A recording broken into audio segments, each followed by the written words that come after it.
Baik, Assalamualaikum warahmatullahi wabarakatuh. Pada minggu ini kita masuk ke minggu ke-13 dari mata kuliah Logika Matematika. Pada minggu ke-13 ini kita membahas tentang relasi partial order. Jadi ini pokok bahasan terakhir mengenai relasi partial order. Pertama, mengenai definisi dari relasi partial order dan partially order set. Misalkan R adalah relasi pada himpunan A. Jadi relasi R ini dari himpunan A ke himpunan A.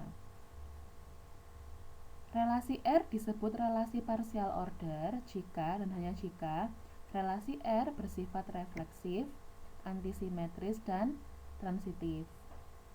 Jadi kalau ada suatu relasi R dari himpunan A ke himpunan A, nah relasi R ini bersifat refleksif sekaligus juga antisimetris dan sekaligus juga transitif, maka relasi R ini dinamakan relasi partial order. Himpunan A beserta relasi R yang partial order dinamakan partially order set. Set itu artinya himpunan ya, jadi himpunan A di mana pada himpunan A ini berlaku relasi R dan relasi R-nya merupakan relasi yang partial order, maka himpunan A tersebut disebut partially order set atau poset.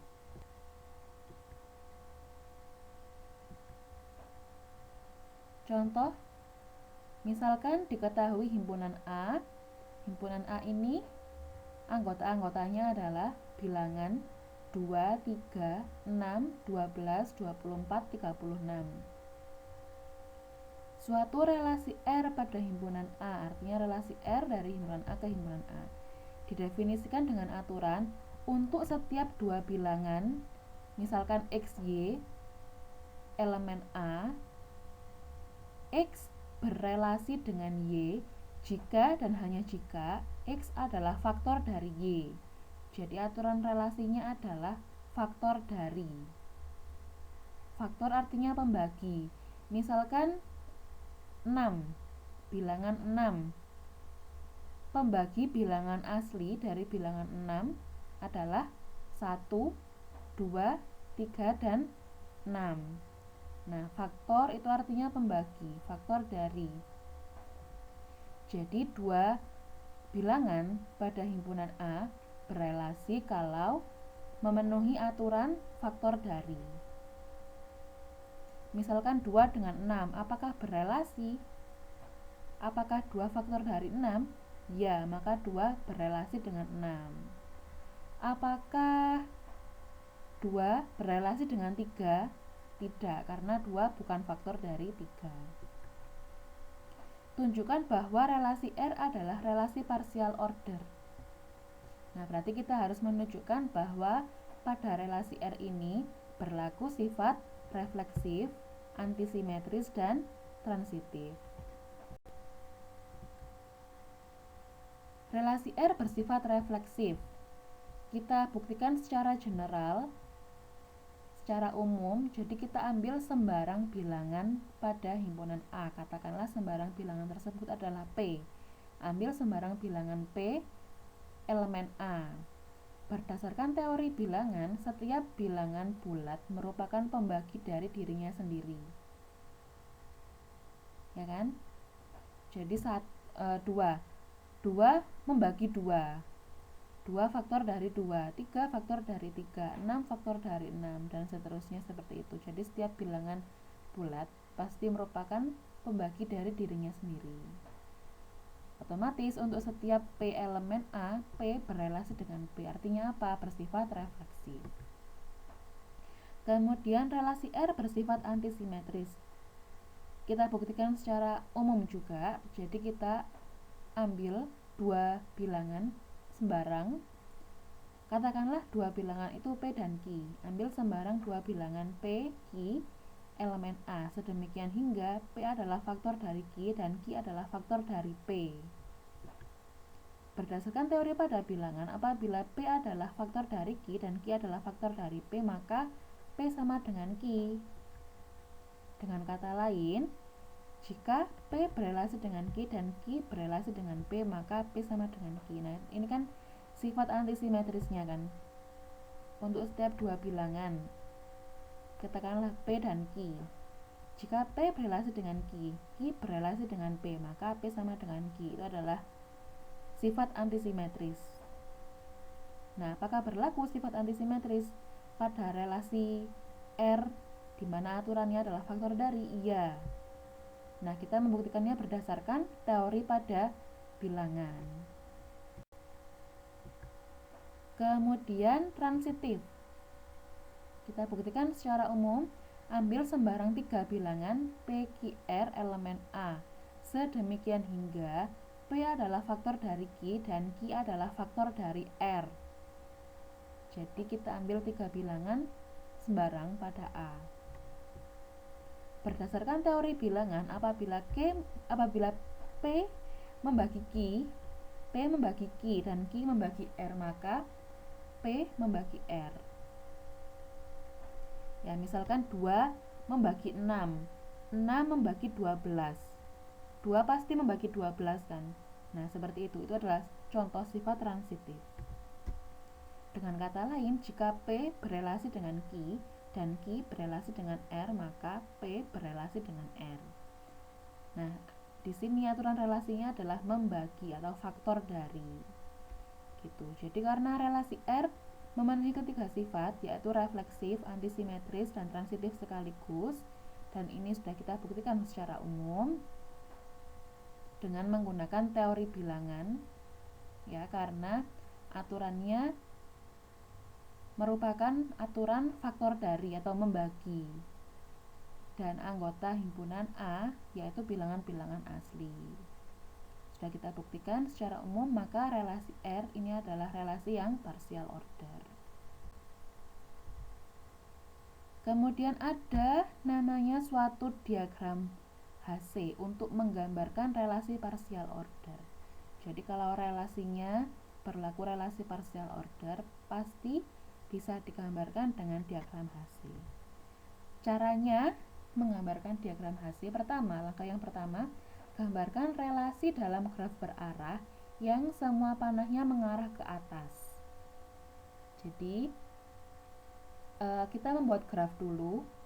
Membuat graf ini sudah pada pertemuan yang sebelumnya, pada materi minggu-minggu sebelumnya, sudah mempelajari tentang bagaimana menggambarkan graf pada suatu relasi. Jadi ingat lagi ya, bahwa suatu relasi yang bisa dinyatakan dalam graf itu relasinya pada himpunan yang sama, artinya dari himpunan A ke himpunan A.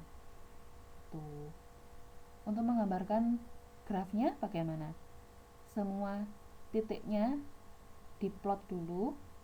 Misalkan titik 2, 3, 6, 12, 24, 36 titiknya digambarkan dulu, kemudian digambarkan panahnya yang berelasi. Panah-panahnya digambarkan pada elemen-elemen yang berelasi. Nah, ini ada aturannya.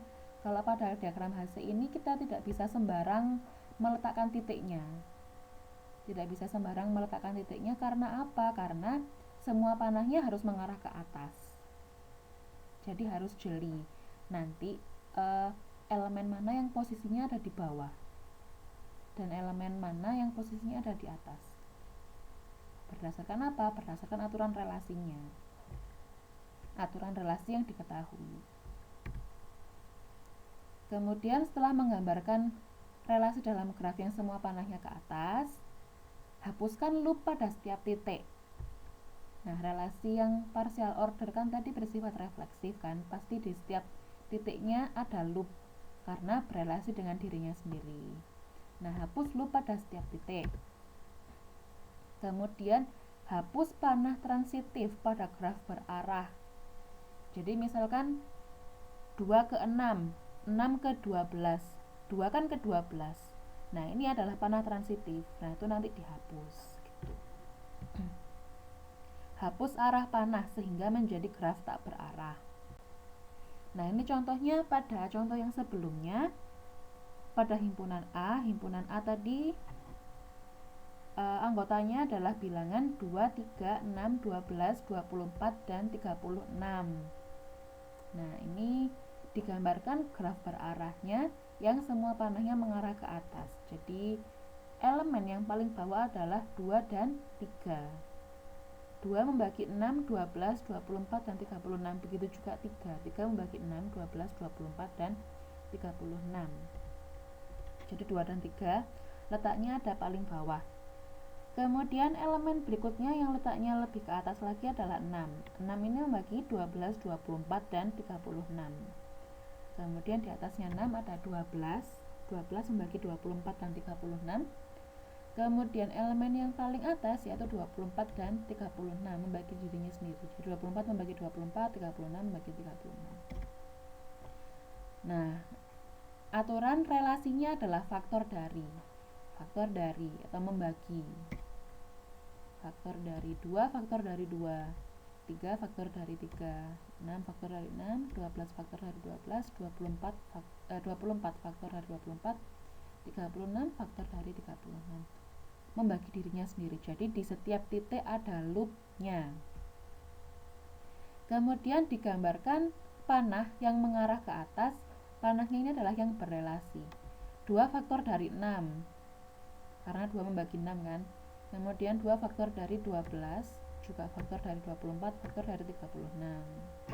3 faktor dari 6, 3 faktor dari 12, 3 faktor dari 24, dan 3 faktor dari 36. 6 faktor dari 12, 6 membagi 12, 6 juga membagi 24, 6 juga membagi 36. Kemudian 12 membagi 24, 12 juga membagi 36. Nah, sudah. Jadi ini jadi grafnya. Setelah jadi grafnya yang semua panahnya mengarah ke atas, langkah berikutnya adalah menghapus loop pada setiap titik. Oke, diperhatikan yang gambar sebelah kanan, loopnya dihapus satu-satu. Loopnya dihapus. Oke. Setelah itu, langkah berikutnya adalah menghapus panah transitif. Setiap ada panah transitif dihapus. Nah, misalkan 2 ke 12, 12 ke 24, 2 ke 24 dihapus. Kemudian 2 ke 12, 12 ke 36, 2 ke 36 dihapus. Kemudian 2 ke 6, 6 ke 12, 2 ke 12 dihapus. Panah transitif. Oke, kemudian 3 ke 12, 12 ke 24, dan 36 jadi dihapus. Nah, ini 3 ke 12, 12 ke 36 jadi 3 ke 36 dihapus. 3 ke 12, 12 ke 24 jadi 3 ke 24 dihapus. 3 ke 6, 6 ke 12 jadi 3 ke 12 dihapus. Nah, seperti ini. 6 ke 12, 12 ke 24, 6 ke 24 dihapus. 6 ke 12, 12 ke 36 jadi 6 ke 36 dihapus. Oke, setelah menghapus semua panah transitif, langkah berikutnya adalah menghapus arah panah. Menghapus arah panah, jadi arah panahnya dihapus. Tinggal ditebalin lagi garisnya, arah panahnya dihapus, ditebalin lagi garisnya. Nah, jadi seperti ini. Menjadi graf yang tak berarah. Nah, ini jadi diagram fasenya seperti ini. Oke. Kemudian ada istilahnya elemen yang komparabel dan non-komparabel. Jika dua elemen dalam poset berrelasi, maka elemen-elemen tersebut merupakan elemen yang komparabel atau dapat dibandingkan. Jadi elemen komparabel ini elemen-elemen yang berrelasi pada suatu poset. Jika dua elemen dalam poset tidak berrelasi, maka elemen-elemen tersebut merupakan elemen yang non-komparabel, tidak dapat dibandingkan. Seperti 2 dan 3 tadi, pada contoh yang sebelumnya, apakah berrelasi? Tidak, berarti 2 dan 3 elemen yang non-komparabel. Kemudian elemen maksimal dan elemen terbesar. Misalkan diketahui himpunan A beserta relasi R adalah poset. A kecil, A elemen A pada himpunan A merupakan elemen maksimal jika dan hanya jika A lebih besar atau sama dengan semua elemen yang komparabel dengan A.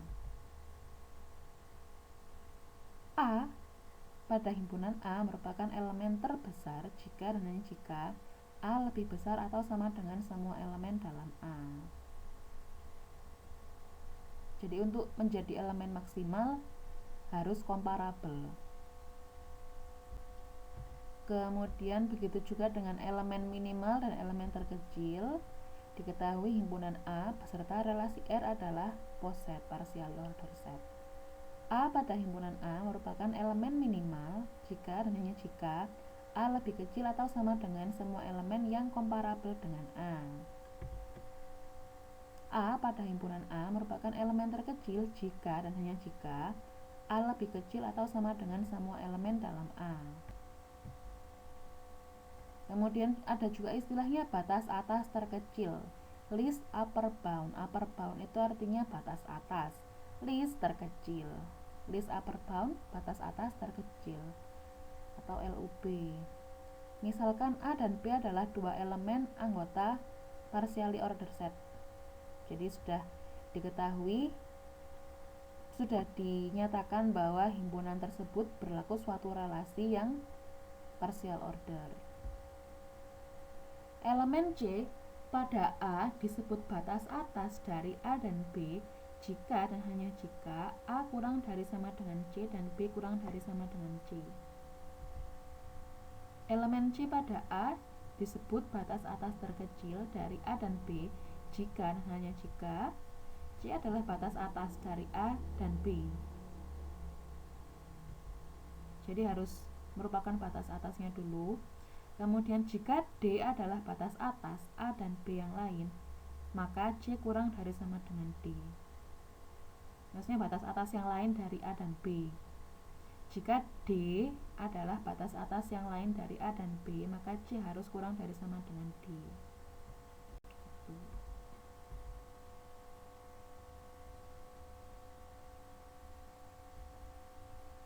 Oke, berikutnya adalah batas bawah terbesar. Maaf tuh judulnya salah, nanti saya perbaiki di deskripsi. Batas bawah terbesar, greatest lower bound. Greatest lower bound, singkatannya GLB. Lower bound itu artinya adalah batas bawah, greatest terbesar. Jadi greatest lower bound adalah batas bawah terbesar. Ini judulnya salah. Oke, nanti saya berikan deskripsinya. Misalkan A dan B adalah dua elemen anggota poset, partially ordered set. Elemen C pada A disebut batas bawah dari A dan B jika dan hanya jika C kurang dari sama dengan A dan C kurang dari sama dengan B. Elemen C pada A disebut batas bawah terbesar dari A dan B jika dan hanya jika C adalah batas bawah A dan B. Kemudian jika D adalah batas bawah yang lain dari A dan B, maka D kurang dari sama dengan C. Nah, kita langsung ke contoh. Pada contoh yang sebelumnya, ini diketahui diagram HC dari suatu relasi partial order. Batas atas dari 2 dan 3 adalah 6, 12, 24, dan 36. Dan batas atas terkecil dari 2 dan 3 adalah 6. Kemudian batas bawah dari 24 dan 36 adalah 2, 3, 6, dan 12. Batas bawah terbesar dari 24 dan 36 adalah 12. Nah, ini contohnya mengenai batas atas terkecil, batas bawah terbesar. Oke, sekian dulu untuk materi pada minggu ini mengenai relasi partial order. Jadi relasi partial order itu relasi dari A ke A yang bersifat refleksif sekaligus antisimetris sekaligus transitif dan bisa digambarkan dengan diagram HC. Langkah-langkahnya bagaimana? Seperti tadi, Jadi grafnya digambarkan dulu, titiknya tidak boleh sembarangan karena titiknya nanti mengarah, panahnya harus mengarah ke atas. Jadi kalau sudah dibuat grafnya panah mengarah ke atas, loopnya dihapus, kemudian panah transitif dihapus, arah panah juga dihapus. Oke, sekian dulu untuk materi pada minggu ini. Silakan bertanya apabila ada yang ditanyakan. Assalamualaikum warahmatullahi wabarakatuh.